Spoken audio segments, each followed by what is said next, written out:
पति की मौत के बाद आरती बहुत ही ज्यादा निराश और चुप रहने लगी थी, मानो हंसी उसके चेहरे से खत्म ही हो गई हो। आरती की उम्र अभी 24 साल ही थी।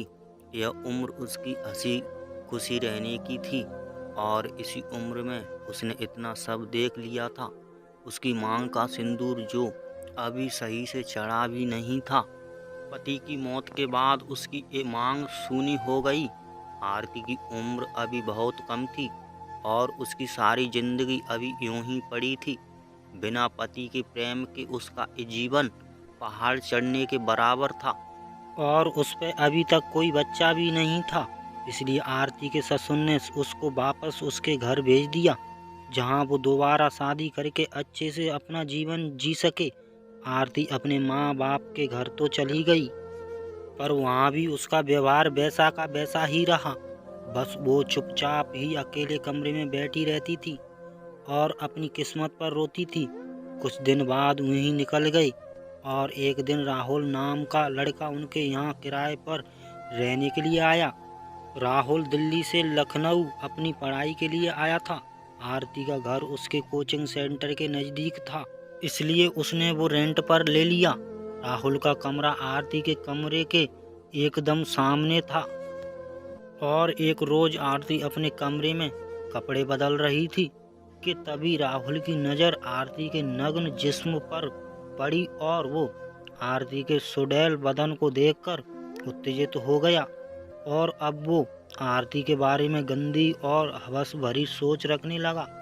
जब भी वो आरती को आते जाते देखता तो उसको वो कामुकता की गंदगी नज़र से देखता।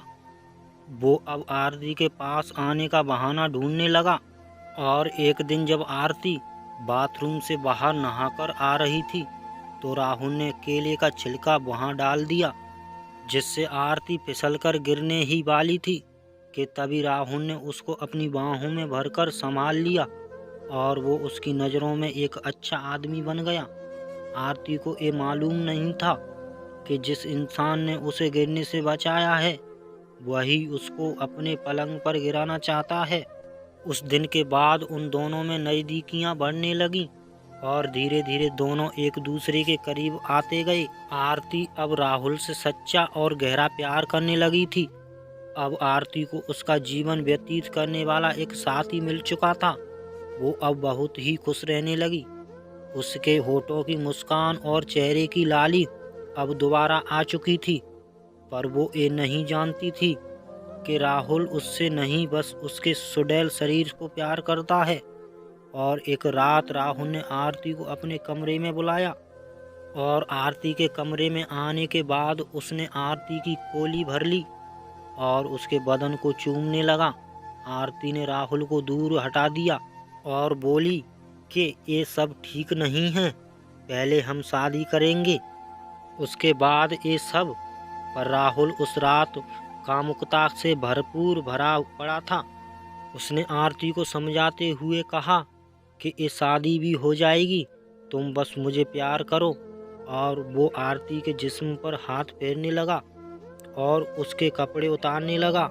तभी आरती ने राहुल के गाल पर एक जोरदार तमाचा मारा और रोने लगी, क्योंकि आरती ने राहुल की सब असलियत बातें सुन ली थी जो वो अपने दोस्त से फ़ोन पर उसके बारे में कह रहा था।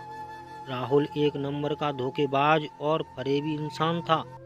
आरती ने तभी पुलिस को फ़ोन करके अपने घर पर बुला लिया और उसको पुलिस के हवाले कर दिया। उसने आरती से पहले भी बहुत सी लड़कियों के साथ ऐसा किया था।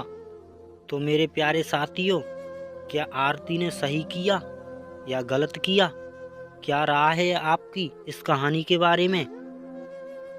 कमेंट करके हमें ज़रूर बताएं और वीडियो अच्छी लगी हो तो लाइक कर दीजिए और चैनल पर नए हैं तो सब्सक्राइब कर दीजिए। धन्यवाद।